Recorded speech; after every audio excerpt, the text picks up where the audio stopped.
अब मैं श्री रामचरितमानस बालकांड के दोहा संख्या 13 के पश्चात चलता हूँ।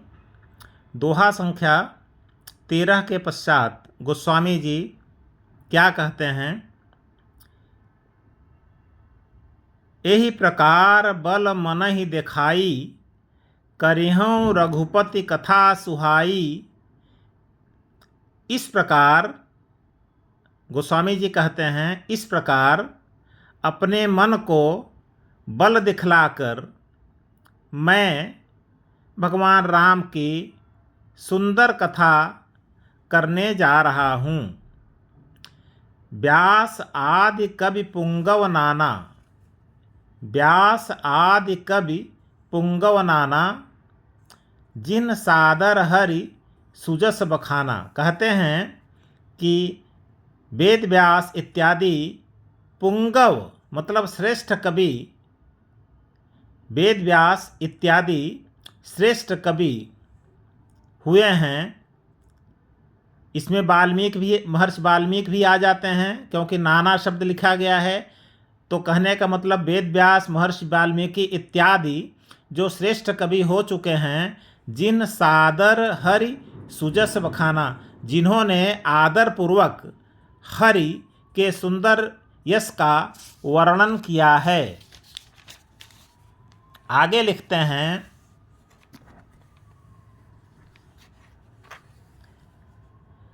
चरण कमल बंदौ तिन्ह केरे। मैं उन समस्त कवियों के चरण कमलों की, कमल के समान चरणों की वंदना करता हूँ और उनसे प्रार्थना करता हूँ कि पूर्वहु मतलब पूर्ण करें सकल मनोरथ मेरे सकल मनोरथ, संपूर्ण मनोरथ को, संपूर्ण इच्छाओं को, संपूर्ण अभिलाषाओं को, संपूर्ण आकांक्षाओं को पूर्ण करें। किससे प्रार्थना कर रहे हैं? महर्षि वाल्मीकि, महर्षि वेदव्यास तथा और भी जितने महान महान कवि, महान ज्ञानी, महान ज्ञाता हो चुके हैं, उनसे प्रार्थना कर रहे हैं कि आप लोग हमारे समस्त मनोरथ को पूर्ण करें।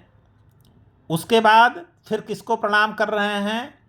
कलि के कबिन करऊं परनामा। इसके बाद इस कलयुग के जितने भी कवि हुए हैं, उन समस्त कवियों को मैं प्रणाम करता हूँ, जिन बरने रघुपति गुण ग्रामा, जिन्होंने भगवान राम के गुण ग्रामों का, गुण समूहों का वर्णन किया है। तो पहले महर्षि वाल्मीकि, महर्षि वेदव्यास इत्यादि को प्रणाम किए। उसके बाद कलयुग के कवियों को प्रणाम किए। अब आगे कहते हैं, जे प्राकृत कवि परम सयाने। जो प्राकृत कवि, प्राकृत मतलब जो जनता की भाषा में कविता लिखे हों, जन भाषा में, या टूटी फूटी भाषा जिसको कहते हैं। तो जे प्राकृत कवि परम सयाने अत्यंत चतुर, अत्यंत विद्वान जो प्राकृत कवि हुए हैं। भाषा जिन हरि चरित बखाने, जिन्होंने अपनी स्थानीय भाषा में, स्थानीय बोली में हरि के चरित्र का, भगवान के चरित्र का बखान किया है। मतलब शास्त्रीय भाषा में, संस्कृत भाषा में हरि के चरित्र का बखान जो किया, वो तो किया है महर्षि वाल्मीकि और महर्षि वेदव्यास ने। लेकिन जनता की भाषा में जो प्राकृत कवि राम कथा लिखे हैं, तो उनके बारे में कहते हैं, भाषा जिन हरि चरित बखाने, जिन्होंने भाखा में, भाखा का मतलब स्थानीय बोली में भगवान के चरित्र को लिखा है। और भय मतलब ऐसे प्राकृत कवि जो पहले भूतकाल में हो चुके हैं, जे अहहीं और जो वर्तमान काल में उपस्थित हैं, जे होई हैं आगे, और जो ऐसे प्राकृत कवि आगे भविष्य काल में होंगे। प्रणवों सबहि कपट सब त्यागे, संपूर्ण मन के कपट को त्याग कर प्रणवहु सबहि, सबको मैं प्रणाम कर रहा हूँ। होहु प्रसन्न देहु बरदानु, आप सभी लोग हमारे ऊपर प्रसन्न होकर हमें वरदान दीजिए।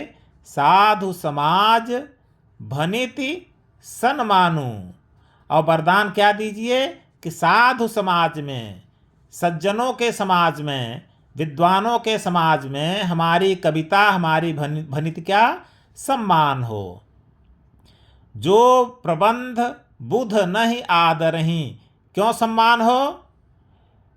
क्योंकि जो प्रबंध, जो कविता, जो रचना, बुध मतलब बुद्धिमान लोग, ज्ञानी लोग, नहीं आदरहि, ज्ञानी लोग जिस कविता को सम्मान नहीं देते हैं, जिस कविता का, जिस रचना का आदर नहीं करते हैं, सो श्रमवादि बाल कवि करहि, तो कहते हैं मूर्ख कवि ही, बाल कवि, मूर्ख कवि ही उस रचना में व्यर्थ का परिश्रम करता है। इसका मतलब ये कह रहे हैं कि यदि रचना को विद्वान लोग सम्मान नहीं दे रहे हैं तो इसका मतलब उस रचना में कमी है। और वैसी रचना यदि कोई कर रहा है जिसको विद्वान सम्मान नहीं दे रहे हैं तो इसका मतलब कि उसकी रचना करने वाला कवि मूर्ख है और वह व्यर्थ में परिश्रम कर रहा है। इसका मतलब रचना अच्छी कब मानी जाएगी? तो इसके बारे में गोस्वामी जी कहते हैं रचना अच्छी तभी मानी जाएगी जो प्रबंध बुध आदरहि, जिस प्रबंध का आदर बुद्धिमान लोग करेंगे, जिस रचना का आदर ज्ञानी लोग करेंगे। यानी रचना की परीक्षा कैसे होगी? जब ज्ञानी लोग उसको पढ़ेंगे और पढ़ करके वो बताएंगे, तब माना जाएगा कि वो रचना अच्छी है। आगे कहते हैं कीरति भनिति भूति भली सोई, सुर सरि सम सब कह हित होई। कह रहे हैं कीर्ति, भनिति माने रचना, कविता, भूति माने धन दौलत संपत्ति, भली सोई वही अच्छी होती है, सुर सरि सम सब कह हित होई, जिससे गंगा नदी के समान सबका हित होता है। जैसे गंगा नदी कोई भेदभाव नहीं करती है, गंगा नदी सबका हित करती है, सबका कल्याण करती है, चाहे गरीब हो, चाहे धनी हो, चाहे जैसा व्यक्ति हो। उसी प्रकार से कीर्ति, यश, कविता और संपत्ति, इनकी प्रतिष्ठा तभी होती है जब ये सबका हित करते हैं। केवल अपना हित अगर कोई कीर्ति कर रही है तो वो कीर्ति अच्छी नहीं मानी जाएगी। केवल अपना हित कोई कविता कर रही है अपने बारे में ही, तो कविता वो अच्छी नहीं मानी जाएगी। इसी प्रकार से जिस संपत्ति से केवल अपना हित होता है वह संपत्ति अच्छी नहीं मानी जाती है। राम सुकीरति भनिति भदेसा, फिर कह रहे हैं राम सुकीरति, राम की कीर्ति तो बहुत सुंदर है। भगवान राम का यश, ऐश्वर्य, चरित्र, कर्म, ज्ञान, दर्शन वह तो बहुत सुंदर है, लेकिन भनिति भदेसा, लेकिन हमारी कविता, हमारी राम कथा क्या है? भदेसा, भदेश है, माने उतनी अच्छी नहीं है, बिगड़ी हुई है। तो कहते हैं असमंजस अस मोहि अदेशा, यह हमारे मन में असमंजस है, असामंजस्य है कि राम की कीर्ति तो इतनी विशाल है और हमारी कविता क्या है? भदेश है, उतनी अच्छी नहीं है। तो राम की कीर्ति और हमारी कविता में सामंजस्य नहीं है, असमंजस है। असमोहि अदेशा, इसी की मुझे चिंता है, इसी की मुझे चिंता है। आगे कहते हैं तुम्हारी कृपा सुलभ सो मोर, लेकिन हे कवियों आप सबकी कृपा से सुलभ सो मोरे, वह सब हमारे लिए सुलभ हो जाएगा। सियनि सुहावनि टाट पटोरे, एक उपमा देते हैं कि सियनि सुहावन टाट पटोरे। रेशम की सिलाई, अगर रेशम का धागा हो तो रेशमी धागे से अगर सिलाई हो तो किस पर सिलाई हो?